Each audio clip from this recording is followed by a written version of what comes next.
गणेश वंदना के लिए मैं भाविक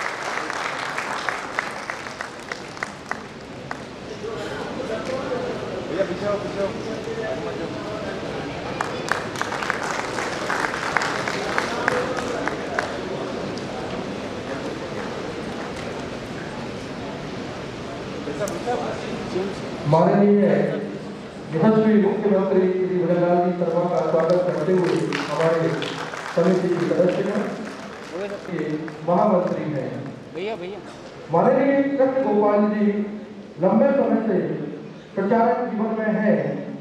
प्रांत प्रचारक, क्षेत्रीय प्रचारक, ऐसे अनेक दायित्वों का निर्वहन करते हुए अभी शहर कार्यवाह के रूप में हमारा मार्गदर्शन करते हैं। जोरदार कर्तव्यों से स्वागत। सुहास भगवती मंत्री हैं वीर शिरोमणि महाराणा प्रताप समिति के। जोरदार कर्तव्यों से स्वागत करते हैं। जयदीप जी सदस्य हैं वीर शिरोमणि महाराणा प्रताप समिति के। जोरदार कर्तव्यों से स्वागत करते हैं आदरणीय श्री रमेश जय साहब का।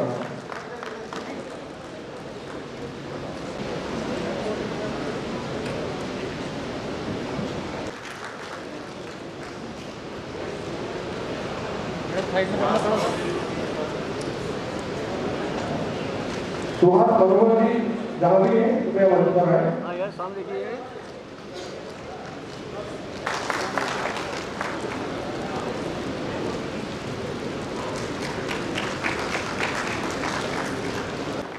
आप राजस्थान सरकार में माननीय मंत्री हैं, जनजाति विभाग मंत्री, आपका जोरदार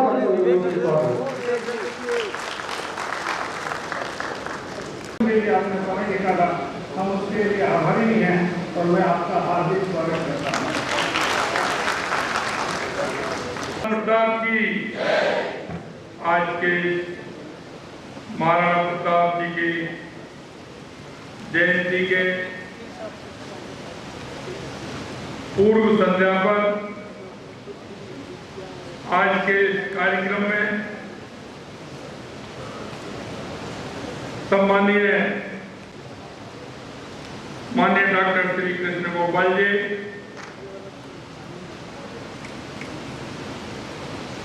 इस महाराणा प्रताप वीर शिरोमणि महाराणा प्रताप समिति के अध्यक्ष श्री भगवती प्रसाद जी शर्मा साहब, जी बिजनेस के प्रबंध संपादक अनिल सिंघवी जी, श्री रमेश जी जैन साहब चेयरमैन जीएम ग्रुप मुंबई, हमारी कैबिनेट में हमारे साथी कैबिनेट मंत्री भाई बाबूलाल जी खराड़ी साहब, कैबिनेट में हमारे साथी भाई गौतम तक जी, सामने विराजे सम्मानीय निम्बाराम जी भाई साहब क्षेत्रीय प्रचारक, श्री प्रकाश चंद जी भाई साहब राष्ट्रीय संगठन महामंत्री लघु उद्योग भारती, श्रीवर्धन जी भाई साहब क्षेत्रीय प्रचार प्रमुख, हमारे कैबिनेट के साथी भाई सुरेश प्राधिकरण के अध्यक्ष ओंकार सिंह जी लाखावत साहब, हमारे विधायक फूल सिंह जी मीणा साहब, ताराचंद जी जैन साहब, अमृत जी मीणा साहब, उदयलाल जी डांगी साहब और सभी इस कार्यक्रम में आए मेरे पूजा योग बुजुर्गों, नौजवान दोस्तों, माता और बहनों, सबसे पहले तो मैं आज इस प्रताप गौरव केंद्र पर आकर जिस गौरव का अनुभव और अनुभूति हो रही है उसे शब्दों में कहना असंभव है। और आज मैं आप सभी को महाराणा प्रताप जयंती के अवसर पर आप सभी को बहुत बहुत बधाई और शुभकामनाएं देता हूं। कल का दिन भारत के इतिहास में स्वर्णिम अक्षरों से लिखा हुआ है। कल ज्येष्ठ शुक्ला तृतीया है। कल मेवाड़ मुकुट, सनातन धर्म की आन बान शान, वीर शिरोमणि और हिंदुआ सूरज महाराणा प्रताप जी की जयंती है। मैं उन्हें तीसरी बार भारत के प्रधानमंत्री के रूप में शपथ ले रहे हैं। ये इतिहास ऐसे ही जीवन था। कुछ नियति को कराना होता है और ये संयोग है कि कल महाराणा प्रताप जी की जयंती है और उस अवसर पर हमारे देश के यशस्वी प्रधानमंत्री नरेंद्र मोदी जी तीसरी बार प्रधानमंत्री जी की शपथ ले रहे हैं।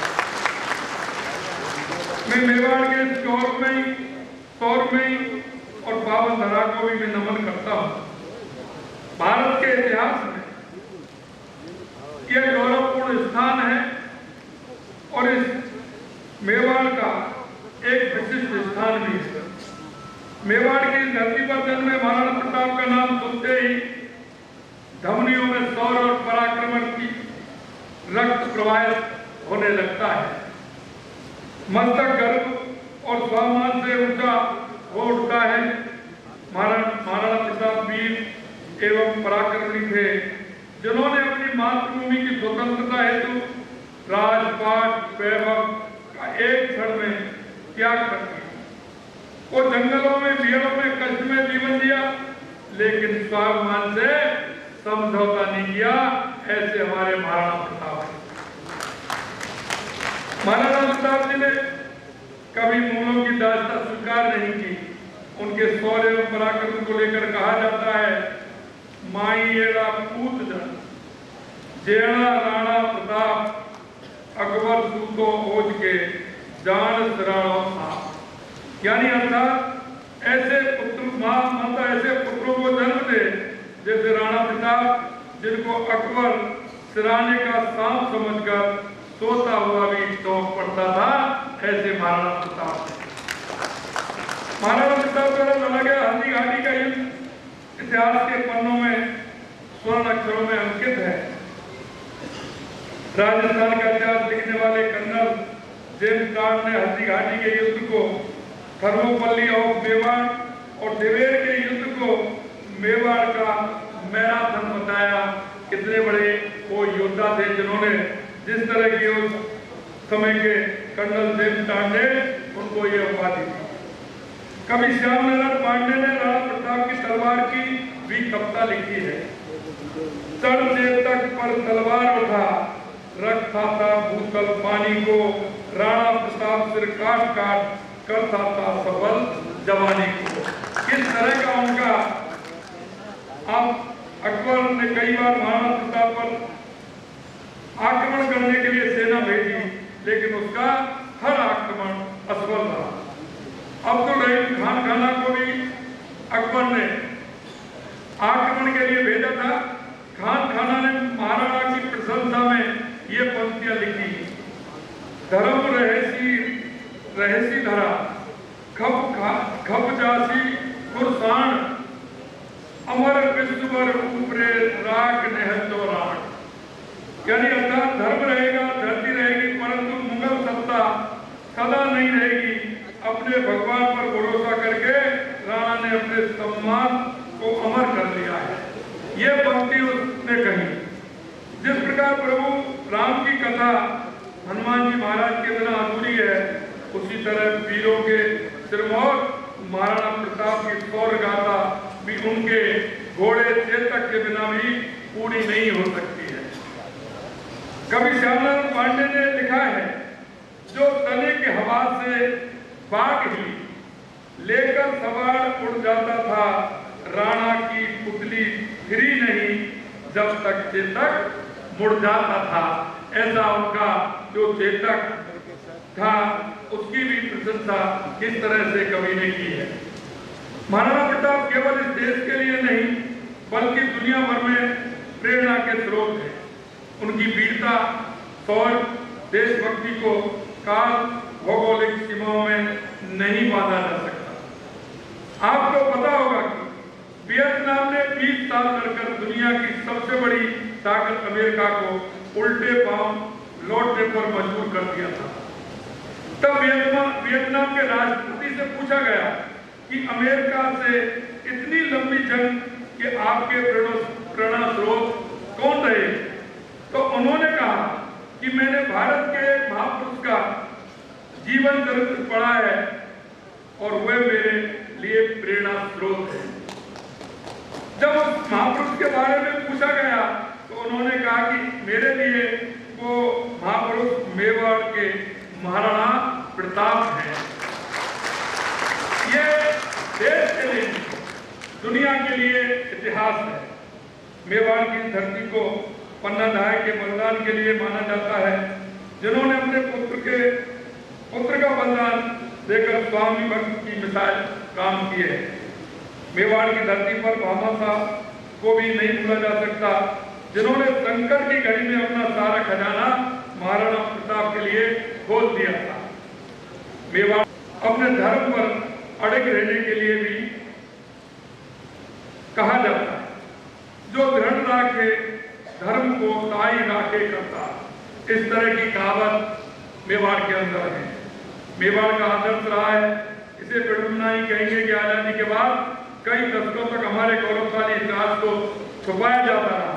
विदेशी आक्रांताओं की पीढ़ी को रटवाकर मस्तिष्क को कलुषित करने का प्रयास होता रहा। महाराणा प्रताप जिस कुल में पैदा हुए उसमें बाबा बप्पा रावत, महाराणा कुंभा और महाराणा सांगा जैसे कई वीर योद्धा भी हुए, लेकिन उनकी वीरता और पराक्रम के इतिहास को सामने नहीं आने दिया। ये इतिहास को तोड़ मरोड़ करके रखने की जिन लोगों ने जिस तरह से किया है, आप समझ सकते हैं कि किस तरह से उन्होंने इतिहास को तोड़ा। केंद्र में हमारी सरकार इतिहास की इन गलतियों को सुधार कर रही है और वीर शिरोमणि महाराणा प्रताप, वीर शिवाजी महाराज जैसे नायकों को पाठ्यक्रम में शामिल कर नई पीढ़ी को उनके असाधारण कार्यों से परिचित करवा रही है।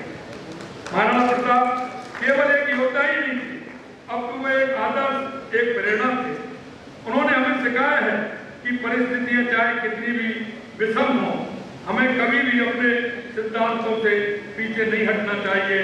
हमें सदैव सत्य, धर्म और राष्ट्र के मार्ग पर चलना चाहिए।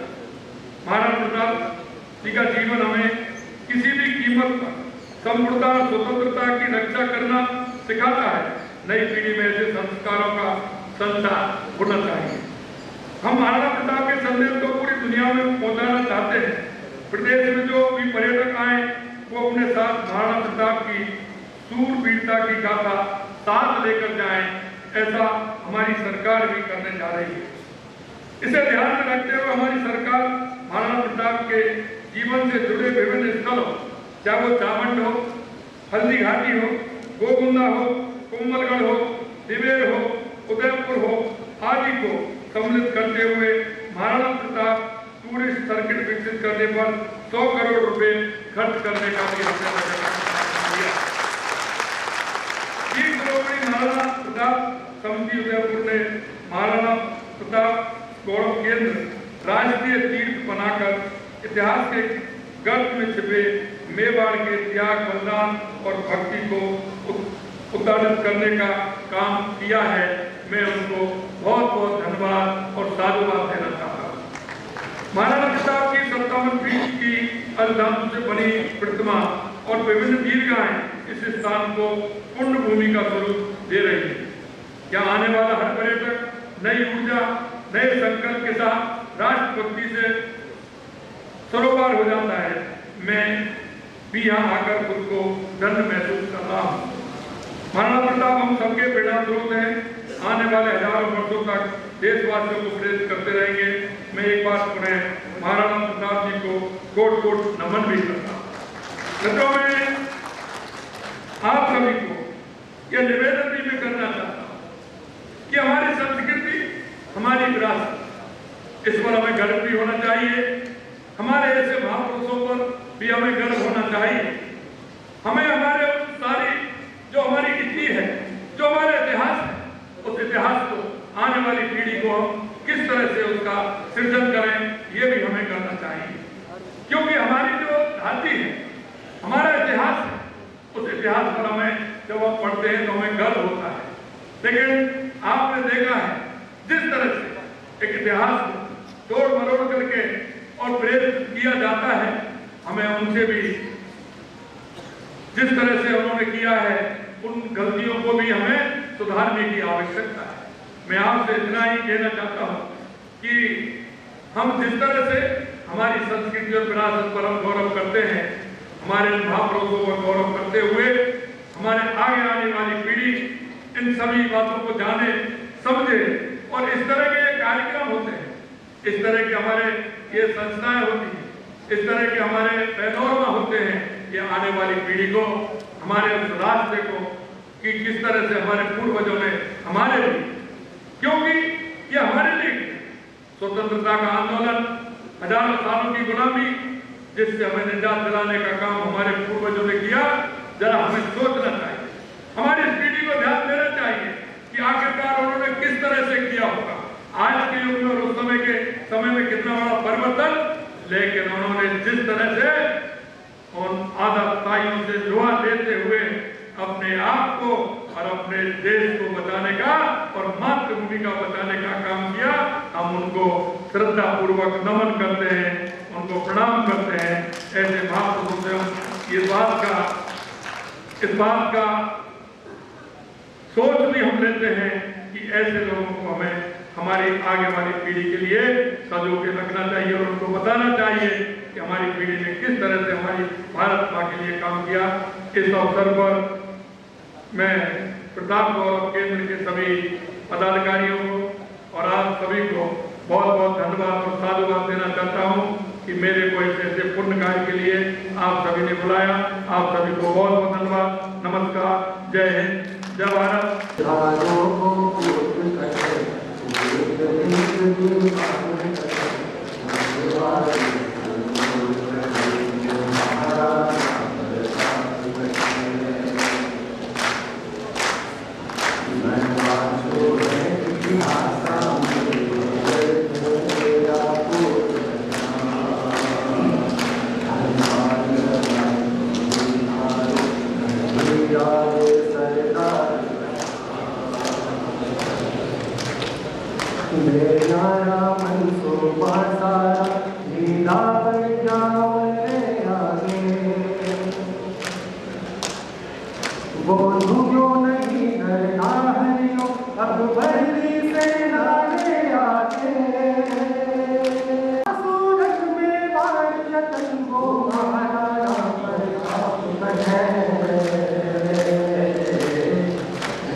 धरती पर बड़ा सभ्य कहलाने वाला ग्रीक था, जो सारे यूरोप का जो सिविलाइजेशन है वो ग्रीक ने दिया। ऐसे ग्रीक का नाश करने वाले लोग सभ्यता के नाम पर शून्य थे। जिन लोगों ने हमारे तक्षशिला के विश्वविद्यालय का नाश किया, ऐसे बर्बर लोग किसी भी प्रकार से सभ्य नहीं थे। जिन्होंने पर्शिया का नाश किया, जो पर्शिया नाम का देश था, फारस, जो सभ्यता के नाम से दुनिया में जाना जाता था, वो बर्बर लोग थे, सभ्यता के नाम पर असभ्य थे। ऐसी आंधियां कभी कभी दुनिया में उठती हैं और कहे जाने वाले सभ्य समाज को समाप्त कर दे। भारत एक ऐसा देश है जिसकी दीवार पर, जिसकी सीमा पर टक्कर मारने वाली ऐसी अनेक जातियां आई जो बर्बर थी, असभ्य थी, क्रूर थी। अत्याचारी थी और सारे देश को समाप्त करने का जिन्होंने प्रयत्न किया। भारत ने उनसे संघर्ष किया है। ये संघर्ष कोई दिन दो दिन का नहीं था। उन बर्बर और सभ्य कहलाने वाली जातियां सारे हिंदू समाज और देश का नाश करने का संकल्प लेकर के आ रही थी। उनके सामने जो हिम्मत से खड़े हुए, उनका नाम है राणा प्रताप। तो बात ध्यान में रखनी है कि युद्ध कोई साम्राज्य के लिए नहीं था। ये युद्ध सारे के सारे हिंदू समाज को समाप्त करने के लिए चल रहा था और ऐसा वे करते हुए आ रहे थे। 11वीं शताब्दी के बाद जो आक्रमण शुरू हुए और जिन लोगों ने आक्रमण किए, वे सारे दुनिया के उन देशों में वहां के समाज को समाप्त करके आए थे। उनका संकल्प केवल शासन करना नहीं था, उनका संकल्प था यहाँ के धर्म, संस्कृति, समाज को पूरी तरह से नाश कर दें। इसके विरुद्ध कौन खड़ा हो? उसके विरुद्ध खड़े हुए राणा प्रताप। राणा प्रताप का साम्राज्य कोई बहुत बड़ा साम्राज्य नहीं था। हल्दी घाटी का युद्ध कोई बहुत बड़ा युद्ध नहीं है। 5-7 हजार की सेना राणा प्रताप के साथ लड़ रही थी, लेकिन अकबर के पास जो सेना थी वो 6 लाख की, जो दिल्ली और आगरा में खड़ी थी। वो 6 लाख की सेना में से 10-20 हजार यहाँ भेजता है, फिर और भेजता है, फिर और भेजता है। राणा प्रताप के पास 5-6 हजार की सेना है, लेकिन वो सेना का भाव ऐसा है कि हम समर्पण नहीं करेंगे, अंतिम सांस तक युद्ध करेंगे। हल्दी घाटी के युद्ध की विशेषता यही है। या एक तरफ ये लोग लड़ रहे थे जो अपने अस्तित्व, अपना धर्म, अपनी संस्कृति, अपने बच्चे, अपनी माताओं और बहनों की सुरक्षा के लिए लड़ रहे थे, और एक और लड़ रहे थे वे जो अपने साम्राज्य के विस्तार के लिए लड़ रहे थे और हिंदू समाज का सर्वनाश करने के लिए लड़ रहे थे। ये युद्ध है, ये महत्व है राणा प्रताप। और इसलिए सारे देश भर में कुछ जो नाम प्रसिद्ध हुए हैं यहां से, हल्दी घाटी, चेतक, मेवाड़, चित्तौड़, जौहर, राणा, ये नाम नहीं है, ये अपने आप में आवेश है। हर एक शब्द के पीछे एक इतिहास है, हर एक शब्द के पीछे एक जोश है, हर एक शब्द के पीछे सारे समाज को खड़ा कर देने का एक सामर्थ्य है।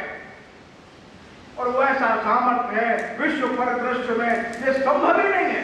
सारा विश्व ऐसे शब्दों को कहीं से भी उत्पन्न नहीं कर सका जो इस धरती ने उत्पन्न किए हैं। जौहर नाम का शब्द सुनकर मन में क्या आता है? सारे दुनिया में अनेक प्रकार के युद्ध हुए हैं। एक समाज जीतता था, एक समाज हार जाता था। वहां की महिलाएं उनके साथ चली जाती थी, शादी विवाह हो जाते थे। लेकिन हमारे राजस्थान चित्तौड़ की महिलाओं ने स्वीकार नहीं किया, उन्हें जौहर किया, और एक के बाद दूसरा तीसरा जौहर किया। जौहर कोई सती नहीं है, आजकल के वामपंथी इतिहासकार कहते हैं। जौहर की एक आग है, सारे हिंदुस्तान को स्वतंत्रता के लिए लड़ने के लिए प्रेरित करती है। उसका नाम कक्षा 9 में हमने हल्दी घाटी की कविता पढ़ी थी, कक्षा 7 और 8 में। इतिहास बड़ा कठिन इतिहास है, और केवल भारत ही एकमात्र इस धरती पर ऐसा देश है जिसने इस आंधी को रोका ही नहीं, अपने समाज को सामर्थ्य के साथ बचा करके रखा। और आज हम बैठे हैं, उसका कारण यह है कि राणा प्रताप जैसे लोग थे। निर्णय लिया नहीं, हम आत्मसमर्पण नहीं करेंगे। बाहर से आने वाले आतताइयों को, इन आक्रांताओं को, अत्याचारियों को यहाँ राज्य करने का कोई अधिकार नहीं। हाँ, ये बात सच है, उनका सामर्थ्य बहुत छोटा था, लेकिन राणा प्रताप का नाम सुनकर के बाद में मराठे खड़े हो गए, बाद में बुंदेले खड़े हो गए, उधर आसाम में अलग लोग खड़े हो गए। देश भर में आजादी की लड़ाई की जो आग है वो मिटने नहीं पाई, बुझने नहीं पाई, उसका कारण था राणा प्रताप जैसे लोग राजस्थान में खड़े। राज्य के बारे में बताना तो ठीक है, अच्छी बात है, लेकिन बहुत छोटी बात है, ध्यान रखिए। उन्होंने सिंचाई की व्यवस्था करी, उन्होंने ये व्यवस्था करी, ये बहुत छोटी बात है। मुख्य बात तो उनके नाम से सारे दुनिया को दर्शाती क्या है, वो ये है अत्याचार के सामने समर्पण नहीं करना, अत्याचार के सामने कष्ट उठाने के लिए तैयार रहना, राजमहल के सुख वैभव छोड़ करके जंगल में चले जाना, किसी पेड़ के नीचे कुटिया बना के कर रहना, जमीन पर सोना, अच्छे खाद्य पदार्थ, वस्त्र, आभूषण छोड़ देना, इसका नाम संघर्ष है, इसका नाम राणा प्रताप है। समर्पण नहीं करना तो कमजोर पड़े, तो हमारी महिलाओं को अपनी आत्मरक्षा, सम्मान की रक्षा करने के लिए जौहर करना पड़ा। जौहर कहीं कहीं एक और हमारे एकत्र हुई सामर्थ्य का भी प्रतीक है, हमारी सामर्थ्य बिखर गई, इसलिए जौहर करना पड़ा उनको। ईश्वर से प्रार्थना करिए, राणा प्रताप की भावनाओं को मन में रखिए, हमारा समाज कभी भी विघटित न हो, टुकड़ों में न बटे, सामाजिक और राष्ट्रीय मुद्दों पर हमेशा एकजुट रहिए। कोई भी ताकत हमको किसी भी प्रकार से विघटित न होने दे। आगे आने वाले 50-100 वर्षों तक अपना देश और समाज एकजुट होकर के खड़ा हो। मैं समझता हूँ राणा प्रताप के जीवन से अपने को यह पक्की शिक्षा मिलती है।